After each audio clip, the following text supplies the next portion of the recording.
Bien, vamos a tratar de ir un poquito rápido. Esta lección es para aproximadamente dos sesiones, pero solamente vamos a tener este estudio especial el día de hoy. Ustedes saben, estamos llevando un estudio acerca de lo que es la tribulación. Pero ese estudio, con motivo de Semana Santa, esta es la continuación del estudio del día jueves. Ustedes que estuvieron el día jueves o que pudieron escuchar el estudio, el día jueves hablamos acerca de la copa, el beso y el arresto del Señor Jesucristo, cuando Él fue capturado en el huerto de Getsemaní para poder ser llevado al juicio delante de los fariseos y después ir a la cruz. Esta es la segunda parte de ese estudio, se titula Los juicios de Cristo. Y vamos a hacer un rápido estudio acerca de la manera en que Cristo fue enjuiciado, cómo de una manera ilegal fue enjuiciado y cómo Él fue condenado a ir a la cruz. Y faltaría un tercer estudio, pero yo creo que lo vamos a dejar ese pendiente. Quería hacer esos tres estudios con motivo de la resurrección de Cristo. Pero bueno, vamos a hacer estos dos. Este se titula, repito, Los juicios de Cristo. Y voy a estar leyendo los textos bíblicos conforme los vamos encontrando. Si ustedes no localizan el texto en su Biblia, pónganme atención, porque voy a ir un poquito rápido para tratar de finalizar el tiempo de la escuela dominical y poder terminar a tiempo para dar entrada después a lo que es el drama de resurrección. Entonces, pido de su atención y de su comprensión si voy un poco rápido o si me adelanto a leer los textos. Bien, vamos a orar antes de poder entrar al estudio. Bendito Dios y Padre Celestial, gracias te damos, Señor, porque eres bueno con nosotros. Gracias por tu amor y por tu misericordia. Pedimos, Señor, que bendigas y cada enseñanza que ha de salir de mi boca, principalmente en este momento que hemos de hacer este estudio acerca de los juicios de nuestro Señor Jesucristo. Padre bendito, pues ruego de tu presencia, sé tú nuestro principal invitado y que podamos tener tu agrado a través de este estudio que a continuación se ha de dar. Pedimos, Señor, de tu bendición para los hermanos que están en casa, que están conectados escuchando la transmisión. Y, Señor, que los que estamos presentes también seamos atentos a este estudio de tu palabra. Lo dejamos todo en tus benditas manos y te lo pedimos dándote gracias en nombre de Cristo Jesús, Señor nuestro. Amén. Bien. Pregunta, nos dice aquí, los juicios de Cristo, ¿quién fue realmente culpable? Después de su arresto, el inocente Hijo de Dios fue juzgado como un criminal común y fue sentenciado a muerte. Durante la noche y hasta la mañana siguiente se realizaron 6 juicios. Imagínense, en una sola noche Cristo fue enjuiciado 6 veces. En una sola noche, 3 veces por los judíos y 3 veces por los romanos. Estos juicios fueron totalmente injustos, porque los enemigos del Señor ya habían resuelto que Jesús era culpable y que Él debía morir. En términos legales, hermanos, el juicio de Cristo fue ilegal. Porque se realizó durante la madrugada, se hizo ante testigos comprados, en una sola noche se le hicieron 6 juicios y la ley romana pues no permitía muchas de las condiciones en las que se llevó a cabo el juicio de Cristo, por eso fueron injustos. Cuando veamos estos 6 juicios quedará claro quién era inocente y quién era realmente culpable. Juicio número 1, tenemos a Cristo ante Anás. A Jesús ante Anás. La Biblia nos dice que inmediatamente después que Jesús fue arrestado, Él fue llevado primero ante Anás. Juan 18:13 dice, y le llevaron primeramente a Anás, porque era suegro de Caifás, que era sumo sacerdote aquel año. Vemos entonces que el pueblo judío estimaba a Anás y consideraban que era su líder. Anás no era el sumo sacerdote, hermanos. El sumo sacerdote era Caifás. Pero Anás era suegro de Caifás y era considerado como un líder espiritual, un anciano respetable. Y lo llevaron ante Anás, aunque Anás no era el sumo sacerdote, pero tenía cierto liderazgo moral, cierto liderazgo espiritual, se podría decir, entre los fariseos. Y es llevado delante de él. Durante este breve juicio, Jesús hizo una petición razonable. Él pidió que trajesen testigos honestos, que realmente dijeran lo que sabían sobre el Señor y sobre sus enseñanzas. En Juan 18:21 dice: ¿por qué me preguntas a mí? Pregunta a los que han oído, que les haya yo hablado. He aquí, ellos saben lo que yo he dicho. Miren, el Señor Jesucristo está hablando hacia personas que está pidiendo que fuesen con testigos honestos, con testigos que correctamente se hayan conducido. Dice: pregunta a los que han oído que les haya yo hablado. He aquí, ellos saben lo que yo he dicho. Diciendo, que sea honesta la gente que está viniendo delante de mí a acusarme. Esta petición fue seguida por un trato muy injusto de la mano de un oficial judío, que dice el versículo 22: cuando Jesús hubo dicho esto, uno de los alguaciles que estaba allí le dio una bofetada, diciendo: ¿así respondes al sumo sacerdote? Aquí está preguntando, aquí se le da una bofetada al Señor Jesucristo por causa de la pregunta que le están haciendo, y está considerando que fue injusta la manera en que Cristo se dirige hacia Anás, que realmente no era el sumo sacerdote. El sumo sacerdote ese año era Caifás, pero era considerado como un líder espiritual. Entonces vemos que este judío le da una bofetada a Cristo. Este alguacil levantó su mano y golpeó en el rostro al inocente Salvador. Cuando a una persona, hermano, se le está juzgando, no se le debe, legalmente hablando, golpear. No se le debe de maltratar, porque apenas está juzgando y apenas está concluyendo si la persona es culpable o inocente. Pero aquí en ese momento en que Cristo está delante del sumo sacerdote, se le empieza a golpear, se le empieza a maltratar. Esto no fue legal. Yo sé que en muchos lados, en muchas justicias lo llegan a hacer, pero legalmente pues no se debe de tocar a una persona que está siendo juzgada, sea inocente, sea culpable. Por eso las leyes dicen que va a la cárcel o tiene cierta condenación, pero no habla no debe de haber un maltrato físico. Con un golpe con la palma de la mano o una fuerte palmada con la mano y los dedos. Aunque Jesús hubiese sido un hombre cualquiera y culpable de un terrible crimen, él no merecía un trato tan injusto. Este fue el primero de muchos golpes en el rostro que Jesús recibiría en las horas siguientes. Vemos que de esta manera Cristo está siendo maltratado y está siendo golpeado de una manera incorrecta. Este juicio y los que siguieron fueron muy injustos en diversas maneras. Estos hombres querían deshacerse de cualquier manera posible del Señor Jesús.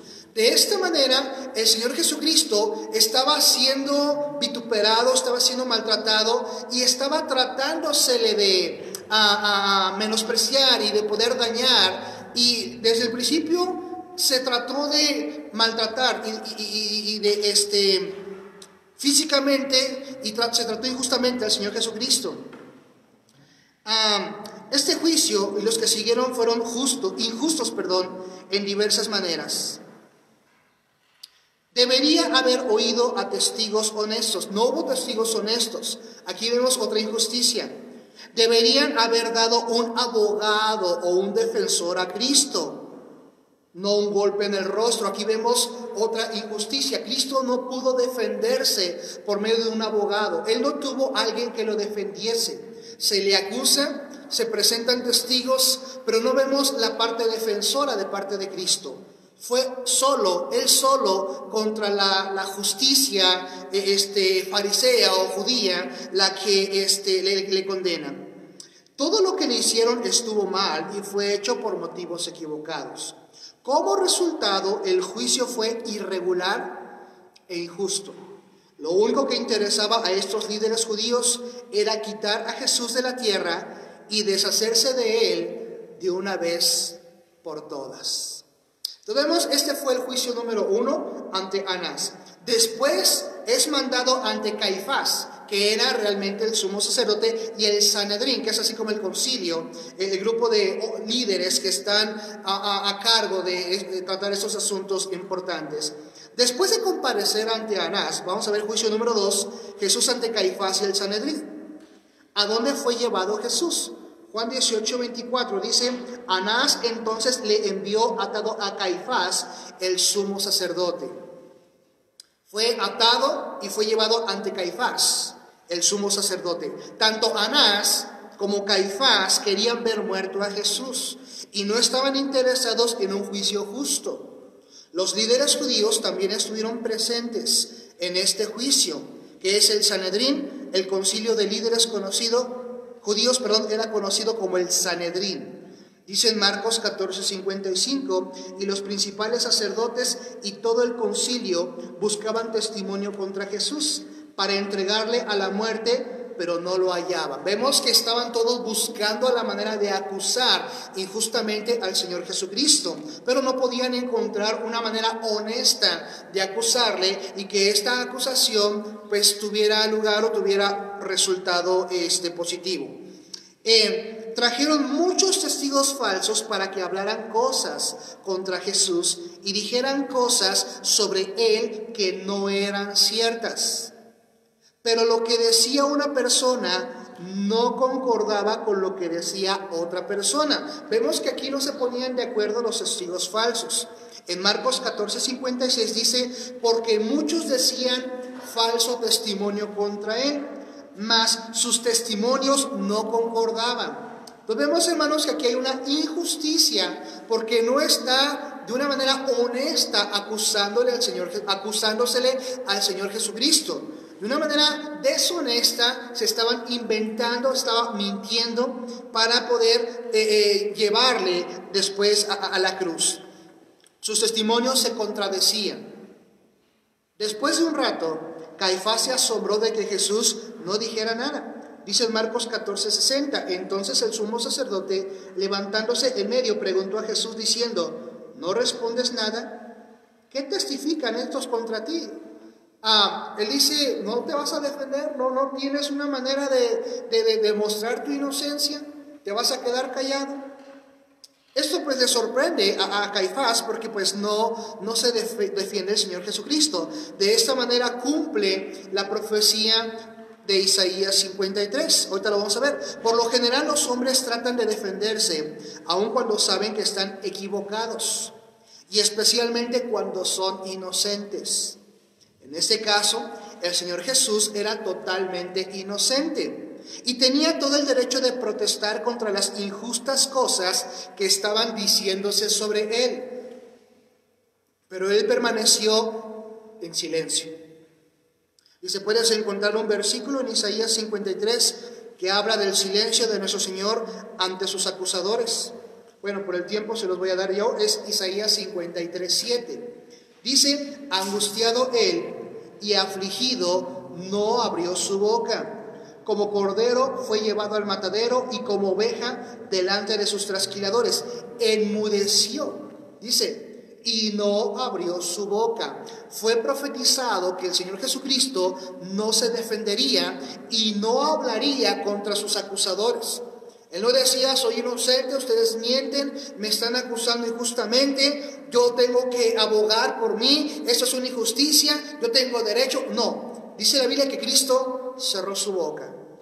No dijo ni para bien ni para mal en cuanto a su juicio, palabra. En alguna ocasión decía: ¿tú lo has dicho? Nada más. Y esto para cumplir la profecía de Isaías 53:7. También en 1 de Pedro 2:22 y 23 dice: el cual no hizo pecado, ni se halló engaño en su boca, quien cuando le maldecían no respondía con maldición, cuando padecía no amenazaba, sino encomendaba la causa al que juzga justamente. Una vez más vemos aquí en 1 de Pedro que Cristo permaneció en silencio. Él no habló, él enmudeció, no dijo palabra alguna a favor o en contra, porque él sabía que de esta manera la justicia de Dios se manifestaría para poder salvar al mundo. Hay un tiempo para hablar y un tiempo para estar en silencio. ¿Puedes pensar en momentos en que es mejor hablar? Tal vez tú puedes decir cuando yo tengo que defenderme de alguna falsa acusación. ¿Puedes pensar en momentos en que es mejor no hablar? Tal vez tenemos que aprender y estamos aprendiendo a guardar silencio cuando está muy tensa una situación, cuando hay enojo, cuando hay tristeza, cuando hay circunstancias adversas. En esos momentos es necesario a veces permanecer en silencio o mejor quedar callados. El Señor sabía que su Padre Celestial se haría cargo de todas las cosas malas que se decían y hacían con Él. Todo lo malo que se hacía o se dijo de Cristo, sabía Dios que a su tiempo haría justicia. Finalmente el sumo sacerdote Caifás dijo: ¿eres tú el Hijo de Dios? En Marcos 14:61 dice: mas él callaba y nada respondía. El sumo sacerdote le volvió a preguntar y le dijo: ¿eres tú el Cristo, el Hijo del bendito? Esta vez Jesús no permaneció en silencio. Él responde en Marcos 14:62: yo soy. Él afirma en ese momento y él dice que realmente él era el Hijo de Dios, que él era el Señor Jesucristo. Dijo: yo soy, y veréis al Hijo del Hombre sentado a la diestra del poder de Dios, viniendo en las nubes del cielo. Vemos que el Señor Jesucristo ahí sí responde, porque no estaba haciéndosele una pregunta sobre lo que se le acusaba. Se le estaba haciendo, se le acusaba de ser un falso profeta, pero en ese caso le pregunta: ¿eres tú el Hijo de Dios? Dice: yo lo soy. Y no lo dijo para poder defender su causa, simplemente para mostrar la verdad, decir la verdad de aquello que se le estaba preguntando. Tan pronto como Jesús dijo esto, el sumo sacerdote dio su veredicto. En Mateo 26:65 responde el sumo sacerdote. El sumo sacerdote dice: rasgó sus vestiduras diciendo: ha blasfemado. ¿Qué más necesidad tenemos de testigos? He aquí, ahora mismo habéis oído su blasfemia.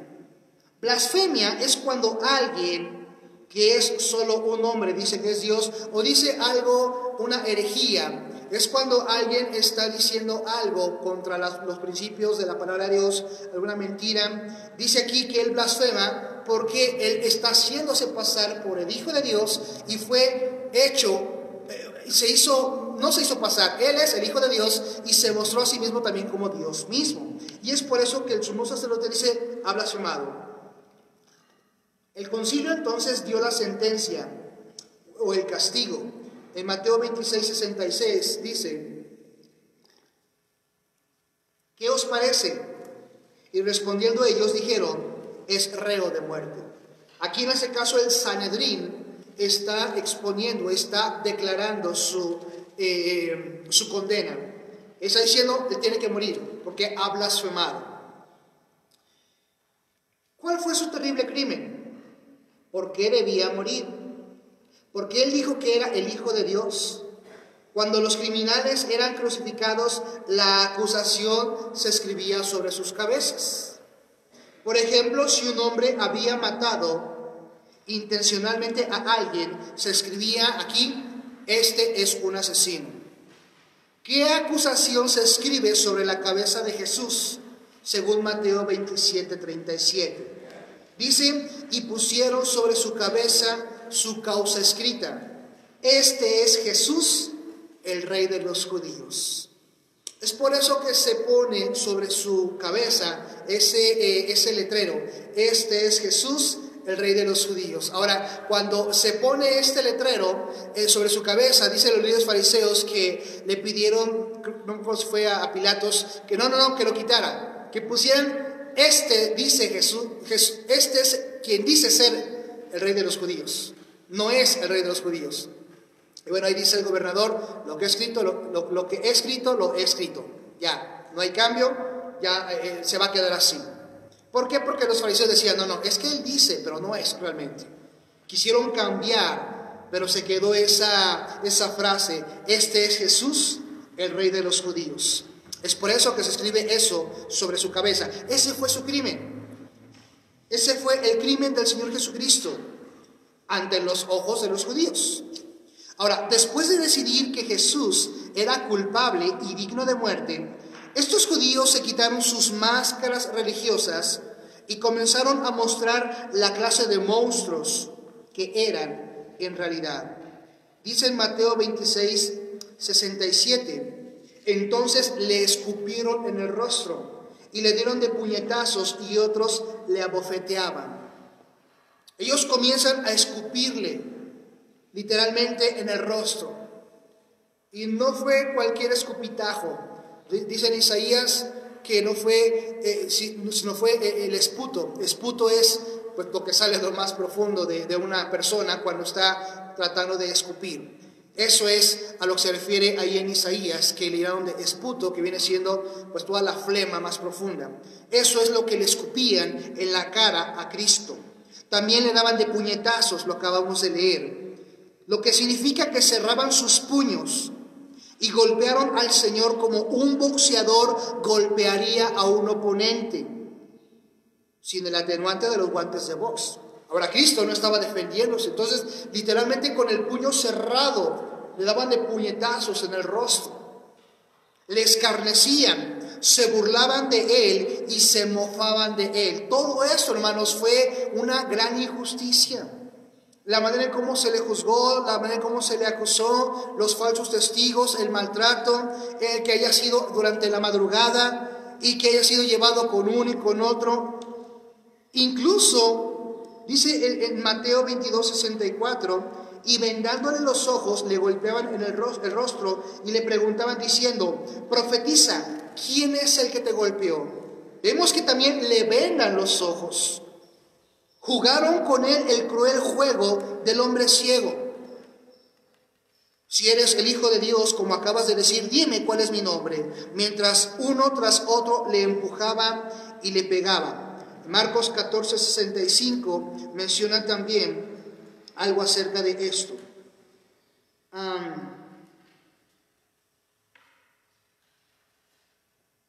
Cristo podría fácilmente haber dicho sus nombres, lo cual les habría sorprendido mucho, pero él permaneció nuevamente en silencio. Ahora, ¿sabía el Señor Jesucristo de antemano que le sucederían todas estas cosas? Sí. Dice en Marcos 10:34, y le escarnecerán y le azotarán y escupirán en él y le matarán, mas al tercer día resucitará. Estas son palabras del mismo Señor Jesucristo. El mismo Señor Jesucristo está diciendo, me van a escarnecer, me van a azotar, pero al tercer día he de resucitar. Cristo dijo esto en Marcos 10 antes de que fuese apresado. Continuamos, dice más adelante,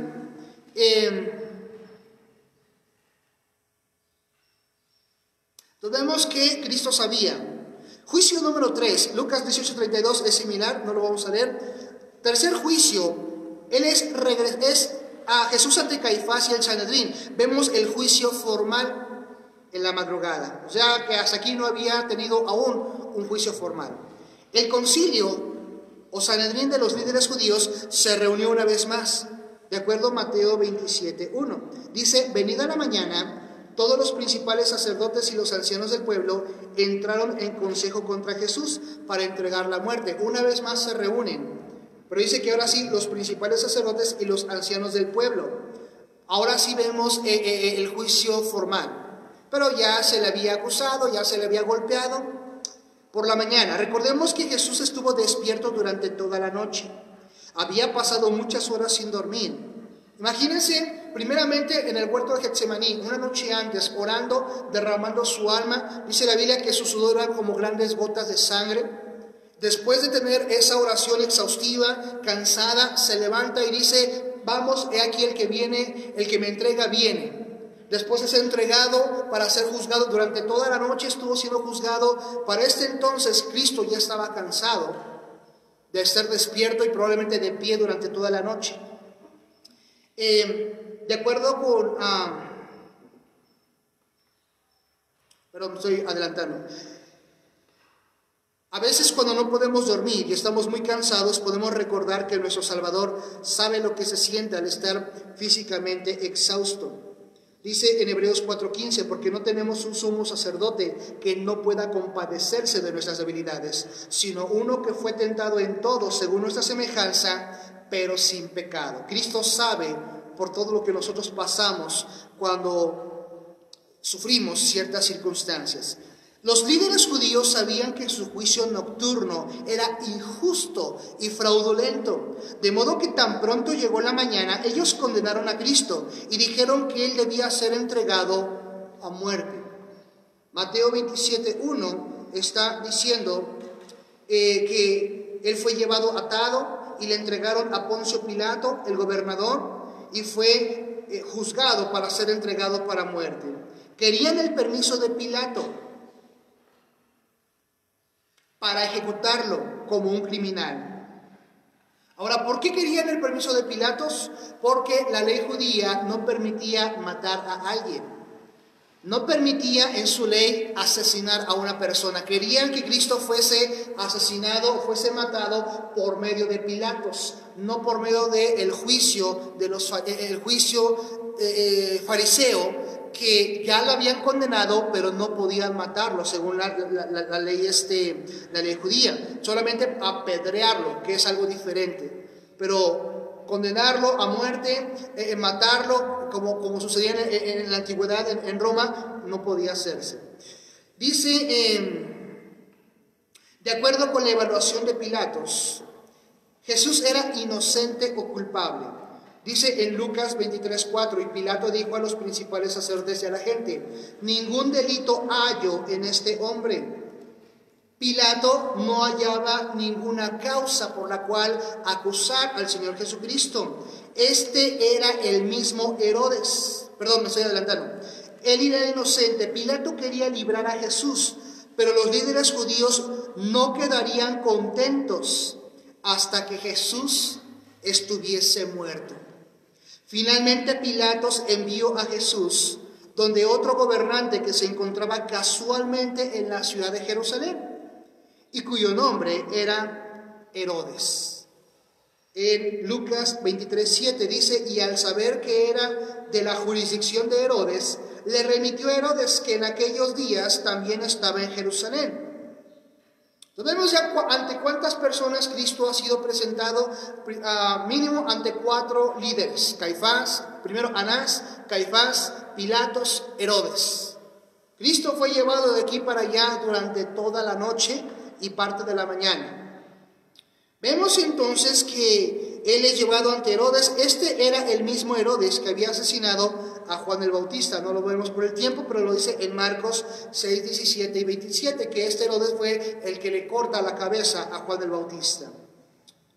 Pasamos al juicio número 5, que es el juicio ante Herodes.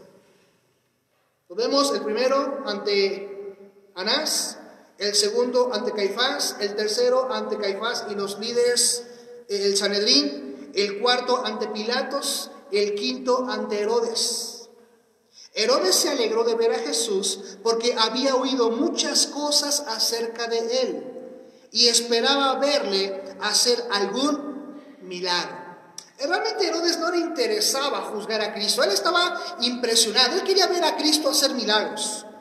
Él quería ver lo que era capaz de hacer Cristo. Dice en Lucas 23:8, Herodes, viendo a Jesús, se alegró mucho, porque hacía tiempo que deseaba verle, porque había oído muchas cosas acerca de él y esperaba verle hacer alguna señal. Ese era su interés de Herodes. No era conocerle como su Salvador, no era escuchar sus enseñanzas, era verle hacer algún milagro. Era como algo ocioso de parte de Herodes. Versículo 9, y le hacía muchas preguntas, pero él nada le respondió. Herodes entonces se alegra, ¿presentó Jesús un show ante Herodes haciendo toda clase de milagros? No. Dice el versículo número 10, y estaban los principales sacerdotes y los escribas acusándole con gran vehemencia. Entonces Herodes con sus soldados le menospreció y escarneció, vistiéndole de una ropa espléndida, y volvió a enviarle a Pilato. O sea, Herodes nada más quería ver un milagro, quería que Cristo le hiciese ahí un circo, que le hiciese un show, pero como Cristo no lo hizo, dice la Biblia que le escarneció. le tuvo en menos, le menospreció y lo manda de regreso ante Pilatos. ¿Jesús dijo alguna palabra a Herodes? No, no dijo nada. Él continúa permaneciendo en silencio y Herodes no le pareció, no le gustó. Ahora, Jesús habló de Herodes en una oportunidad. En aquel entonces lo llamó aquella zorra. En Lucas 13:32 dice, y les dijo, id y decid a aquella zorra, he aquí hecho fuera demonios y hago curaciones hoy y mañana, y al tercer día termino mi obra. En algún momento, antes de ser enjuiciado, Cristo se refiere a Herodes como una zorra. Decir aquella zorra era una manera de menospreciar a la persona. La zorra quería divertirse con Jesús, de acuerdo a lo que acabamos de ver en Lucas 23:11. Herodes reúne a sus soldados para escarnecer a Jesús. En ese momento él es vestido con espléndidas ropas reales, porque dice el versículo 11, vistiéndole de una ropa espléndida, volvió a enviarle a Pilato. Estaban burlándose de la persona de Cristo, estaban vistiéndole de ropas espléndidas para decir, bueno, tú eres el rey de los judíos, por eso te vamos a vestir de esa manera. Se estaban burlando de Cristo. Vemos el juicio número 6. Jesús es regresado ante Pilatos por segunda ocasión. Una vez más, él es presentado ante Pilatos. Herodes puede haberse alegrado de ver a Jesús. Lo acabamos de ver en Lucas 23:8. Pero no así Pilatos. Él quería hacer lo que él sabía era correcto, pero tampoco quería hacer enojar a los judíos. Él se vio ante un dilema. Pilatos quería actuar íntegramente, podemos decir. Pilatos quería conducirse conforme a la ley. Él no quería ser injusto al juzgar al Señor Jesucristo, pero por otro lado tenía al pueblo que podía echársele encima si él no les complacía en lo que estaban pidiendo. Entonces él se ve en este dilema. Incluso la mujer de Pilatos en una ocasión le dice, yo soñé con este hombre, no le maltrates, no le condenes, porque la mujer llega a tratar de persuadir a Pilatos de que no lo condene. Y Pilatos, repito, quería, mas no lo hizo, quería hacer lo correcto. Y es por eso que él se lava las manos. Esta famosa escena donde Pilatos, delante de todo el pueblo, en un balde de agua, se lava las manos y dice, yo estoy limpio de la sangre de este hombre, allá ustedes. Ahora, no es Pilato el que lleva directamente a Cristo, pero él lo permite. Y él tal vez no lo promovió, dio su permiso, dio su consentimiento para que Cristo fuese a la cruz. Entonces, en cierta manera, pues también Pilato tuvo que ver por querer complacer a la gente. Vamos a continuar. Él se vio ante un dilema. En Lucas 23, desde el 13 hasta el 16, se los voy a leer, dice así. Entonces Pilato, convocando a los principales sacerdotes, a los gobernantes y al pueblo, les dijo, me habéis presentado a este como un hombre que perturba al pueblo, pero habiéndole interrogado yo delante de vosotros, no he hallado en este hombre delito alguno de aquellos de que le acusáis, ni aun Herodes, porque os remití a él. Y he aquí nada digno de muerte ha hecho este hombre. Está diciendo Pilatos, no he encontrado falta alguna. Ya lo llevé con Herodes, ya me lo mandó de regreso, porque ni él ni yo encontramos alguna falta que sea digna de muerte en este hombre. Versículo 15, y ni aun Herodes, 16, le soltaré, pues después de castigarle. El Señor Jesucristo Pilatos trata de soltarle. Le dice al pueblo, no hay delito, no lo voy a condenar, lo voy a castigar, lo voy a azotar y lo voy a soltar. Pero vemos que el pueblo no lo permite. El pueblo no quiso que fuese así. Y vemos que dice aquí, Pilatos encontró a Jesús culpable o inocente. ¿Pensaba Pilatos que Jesús era digno de muerte? No. Pilatos quería crucificar a Jesús o quería librarlo. Él quería librarlo, él quería soltarlo. Pero ¿qué querían los judíos que hiciera Pilatos? Dice Lucas 23:21. Pero ellos volvieron a dar voces diciendo: crucifícale, crucifícale. Eso es lo que quería el pueblo judío. Ahora, el pueblo judío fue movido por los mismos fariseos. O sea, el pueblo en cierta manera estaba tranquilo, por así decirlo. Pero los mismos fariseos comienzan a levantar turba, comienzan a meter ideas, empiezan a decir: no, tú di, que lo crucifiquen, grita. Y empiezan, es así como los mitoteros. Cuando hay una reunión y hay gente mitotera y la gente mitotera empieza a gritar y empieza a exigir y contagia a la demás gente con esa exigencia. Y ya empieza a gritar uno, luego están todos gritando. No saben ni lo que piden, pero están todos gritando. Así sucede con el pueblo. El pueblo estaba nada más expectante a ver qué pasaba con Jesús, porque muchos de los que estaban en el pueblo habían escuchado a Jesús dar enseñanzas. Muchos de los que estaban ahí en el pueblo vieron a Jesús sanar enfermos, levantar muertos, hacer milagros. Ellos tal vez en un principio no tenían ese deseo, ese anhelo de ver a Cristo en la cruz. Pero los mismos fariseos empiezan a levantar esa turba, empiezan a levantar esos deseos insanos y provocan que el pueblo pidiese a Cristo en la cruz. Eso es lo que ellos querían hacer, que Cristo fuese azotado. El siguiente plan de Pilatos era azotar a Jesús. Él tenía la esperanza de que los judíos sintieran compasión por Jesús y esperaba que ellos dijeran: eso es suficiente castigo. ¿Le has causado suficientes heridas, Pilatos? Luego Pilatos podría dejarlo ir, por lo cual Pilatos tomó a Jesús y dice en Juan 19:1 que le azotó. Dice: entonces tomó Pilato a Jesús y le azotó. Ahora, no solo el pueblo permite que se le azote, sino no permite que se suelte Cristo. O sea, Pilato dice: lo voy a azotar y luego lo voy a soltar.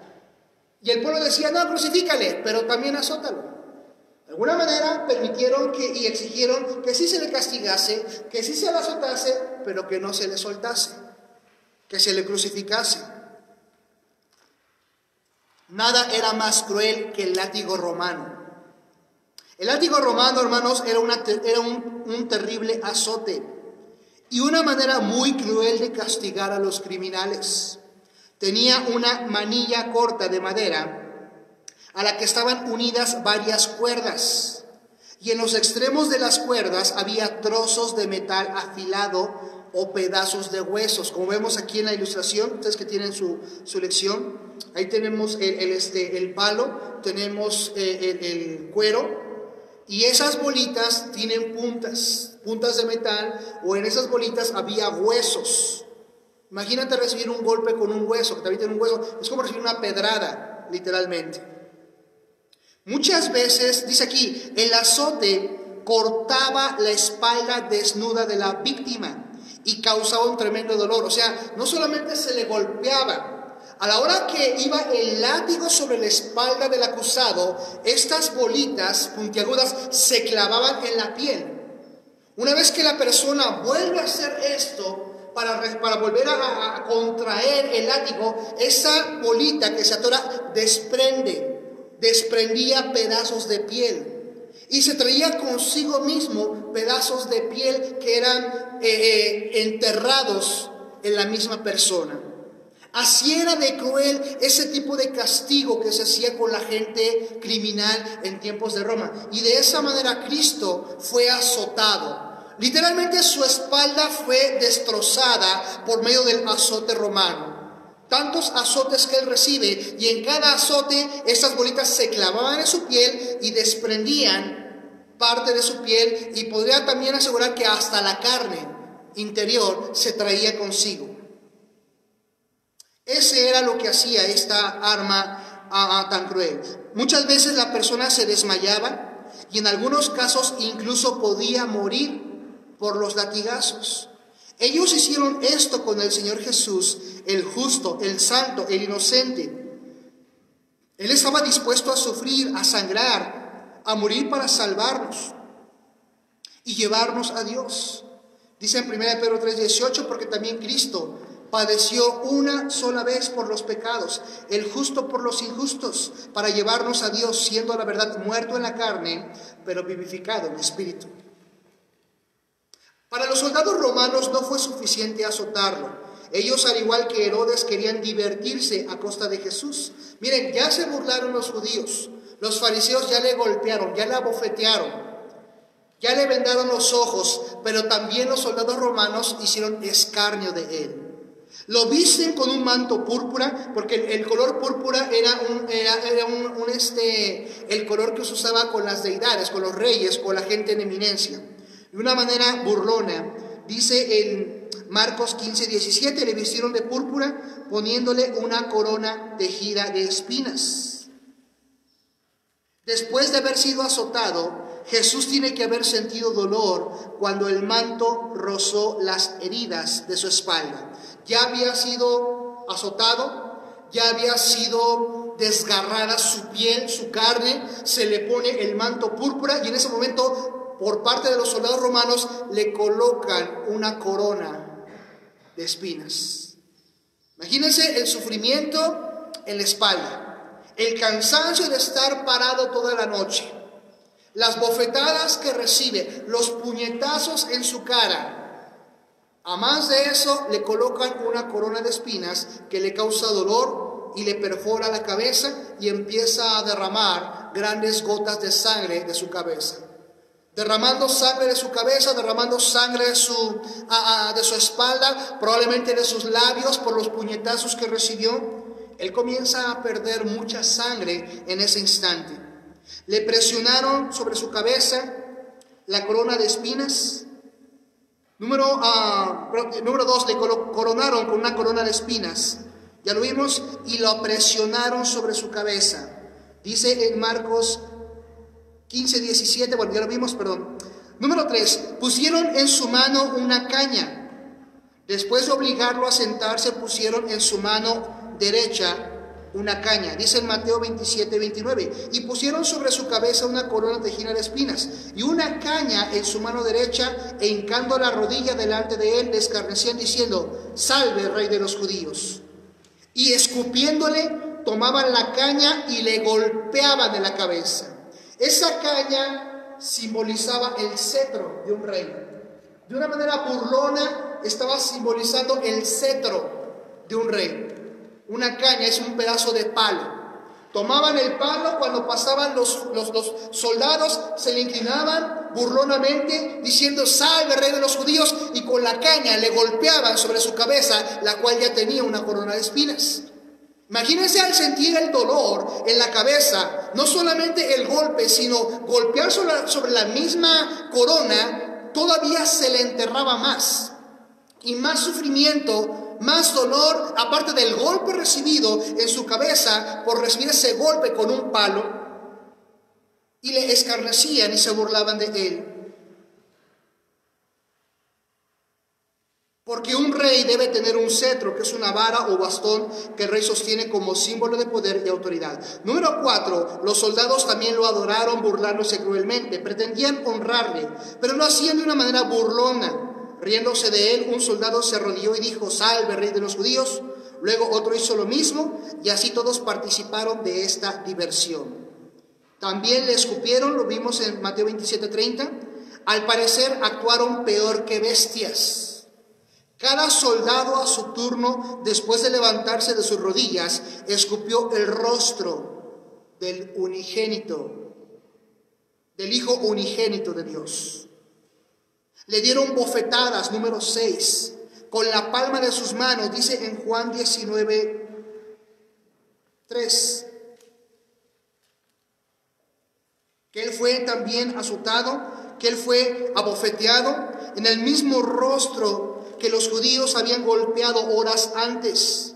Esto nos ayuda a entender Isaías 52:14 e Isaías 53:2. Eso no lo tengo aquí. Dice Isaías 53, 14 e Isaías 53, 2.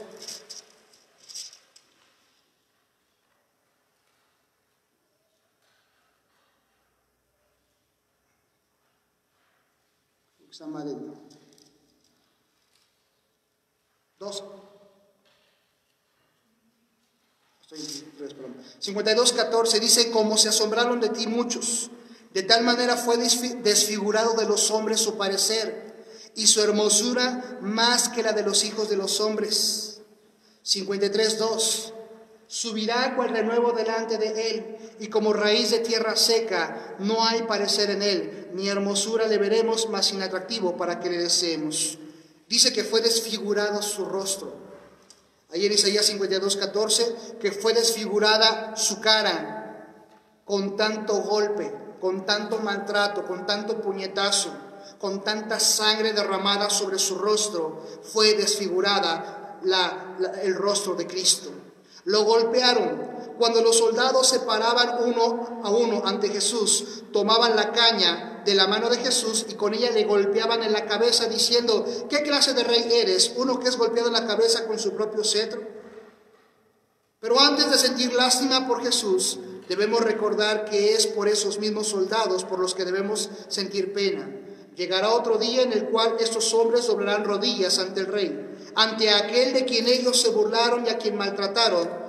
Filipenses 2, 9 al 11 dice: por lo cual también Dios le exaltó hasta lo sumo y le dio un nombre que es sobre todo nombre, para que en el nombre de Jesús se doble toda rodilla de los que están en los cielos y en la tierra y debajo de la tierra, y toda lengua confiese que Jesucristo es el Señor, para gloria de Dios Padre. Lo decía en la mañana, hermanos, en el culto de la mañana: toda rodilla se doblará ante Cristo algún día. Toda rodilla se doblará ante su presencia cuando estemos en los cielos, aún esos soldados. Finalmente, después que hicieron todo esto, Pilatos trajo a Jesús para que toda la gente pudiera verlo. ¿Qué dijeron los judíos? De acuerdo a lo que dice aquí en Juan 19, 5. Inciso A: Jesús ha sido castigado lo suficiente, rogamos que no lo castigues más. Inciso B: nos damos cuenta de que Jesús es realmente inocente. Ha estado mal que lo condenemos a muerte. Inciso C: dijeron: crucifícale. Inciso D: hemos pecado contra Dios y contra el Hijo de Dios. Oh Dios, perdónanos por este gran pecado. Dice en Juan 19:5 que lo que ellos dijeron fue: y salió Jesús llevando la corona de espinas y el manto púrpura, y Pilato les dijo: he aquí el hombre. Cuando le vieron, los principales sacerdotes y los alguaciles dieron voces diciendo: crucifícale, crucifícale. Pilato les dijo: tomadle vosotros y crucificadle, porque yo no hallo delito en él. Los judíos le respondieron: nosotros tenemos una ley, y según nuestra ley debe morir, porque se hizo a sí mismo hijo de Dios.